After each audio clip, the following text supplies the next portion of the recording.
ეს ბურჯ ხალიფა მსოფლიოში ყველაზე მაღალი შენობა, რომლის მშენებლობაც ემარ ჯგუფის სახელს უკავშირდება.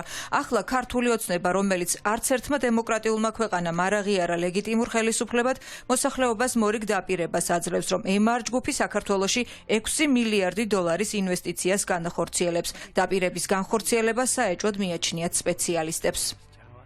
6 მილიარდის ინვესტიცია ნიშნავს, რომ საქართველოს ბოლო 4 წელიწადში დაახლოებით რაც ქონდა პირდაპირ უცხოური ინვესტიციები დაახლოებით იმას მივიღებთ ჩვენ ერთბაშად ერთი ქვეყნიდან ერთ პროექტისთვის. შესაბამისად აქედან გამომდინარე როდესაც შევადარებთ აი ამ პირდაპირ უცხოურ ინვესტიციების მოცულობას ამ რიცხვს ხვდებით თუ რამდენად მასშტაბურ დაპირებაზეა საუბარი და შესაბამისად უნდა გაგვიჩნდეს ეჭვები რამდენად რეალურია ასეთი ინვესტიციის მოზიდვა ერთი ქვეყნიდან ერთ სფეროში ერთბაშად. მაშინ როცა ქართულმა ოცნებამ დასავლეთთან უკიდურესად გაიფუჭა ურთიერთობა და სტრატეგიულმა პარტნიორობა თითქმის ყველა სახის დაფინანსება შეაჩერეს, არალეგიტიმური ხელისუფლება ვიზიტით გაერთიანებულ საემიროებში ჩავიდა. სწორედ იქ გაფორმდა მემორანდუმი. ამის შესახებ კახა კალაძის ონლაინ ჩართვაში ისაუბრა ლევან დავითაშვილმა. ამ კომპანიის შემოსვლა საქართველოში მთლიანად real estate-ის ბაზარს ხარისხობრივად შეცვლის, თვისობრივად სხვა დონეზე გადაიყვანს და ინტერესს ქვეყნის მიმართ შეცვლის არა მხოლოდ რეგიონის ინვესტორებისთვის, არამედ მე ვფიქრობ საერთაშორისო ინვესტორებისთვის, კლიენტებისთვის და ასე შემდეგ. ქართული ოცნების მტკიცებით ემარ ჯგუფი და მისი შვილობილი იგლ ჰილსი საქართველოში ინვესტირებას 2026 წლიდან დაიწყებს გონიოსა და თბილისში. საინვესტიციო პროექტები დაახლოებით 3-5 წელიწადში განხორციელდება. ქართული ოცნება პროექტის განხორციელების დაწყების თარიღად 2026 წელს ასახელებს, თუმცა მეორე მხარე, რომლის სახელსაც ბურჯ ხალიფას გარდა დუბაი მოლი და სხვა არაერთი მშენებლობა უკავშირდება, საქართველოში პროექტის დაწყების თარიღის შესახებ არაფერს ამბობს. სოფლიოში არავინ არ ღებულობს, არც ევროპაში ჩაესვლებათ, არც ამერიკაში და გამოიგონეს რაღაც 6 მილიარდიანი პროექტი. 6 მილიარდიანი პროექტი განახორციელო, მას დაჭირდება 20-30 წელიწადი. ეს არის ტყუილი, თანაც მშენებლობის სექტორშიო, ანუ დეველოპერში ბინები უნდა გაყიდონ. 6 მილიარდის ბინის ყიდვა ვის შეუძლია? ქართველები ამას ვერ იყიდიან, მაშინ არაბულ ქალაქს ქმნიან გონიოში 600 მილიონი ღირს ანაკლია, მეტი კი არა. 600 მილიონი რისი 6 მილიარდის ინვესტიციის ჩამდები არიან, თანაც არასტაბილური სიტყვანაში, სადაც ეს მთავრობა ხვალტუზე განწავა ან გააგდებენ.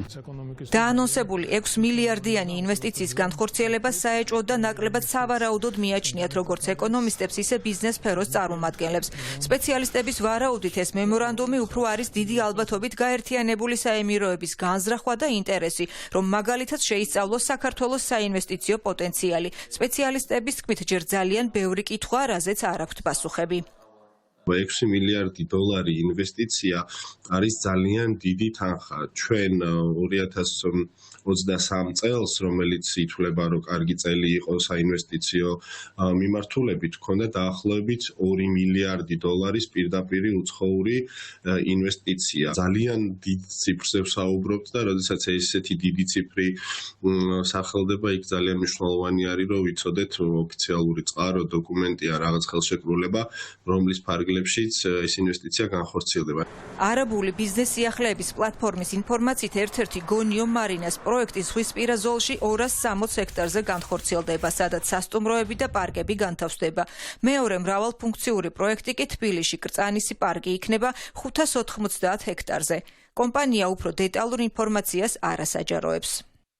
6 მილიარდი დოლარი, რაღაც კურსით რო გადავიყვანოთ, არის 17 მილიარდი, ეს არის თითქმის ქვეყნის 1 წლის ბიუჯეტი, ხო, 20-22 მილიარდია ჩვენი ქვეყნის ბიუჯეტი. ანუ 1 წლის ბიუჯეტის ინვესტირება უნდა გააკეთოს მხოლოდ ერთმა ჯგუფმა, ისიც ერთ სექტორში ეკონომიკის. ან ძალიან მასშტაბური არის ეგ საქართველოს ეკონომიკისთვის და თან მოთხოვნაც ხო ვინ უნდა იყიდოს შემდეგ ეს უძრავი ქონება, ეს ბინები იქნება საოფისე ფართები, ეგეც ხო მნიშვნელოვანია, ტყილა ხო არა აშენებენ.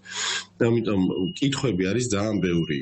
ამ დაანონსებულმა 6 მილიარდმა ინვესტიციამ კიდევ ერთი ვერსია გააჩინა. საემიროებიდან ხომ არ შემოვა სანქცირებული რუსული კაპიტალი.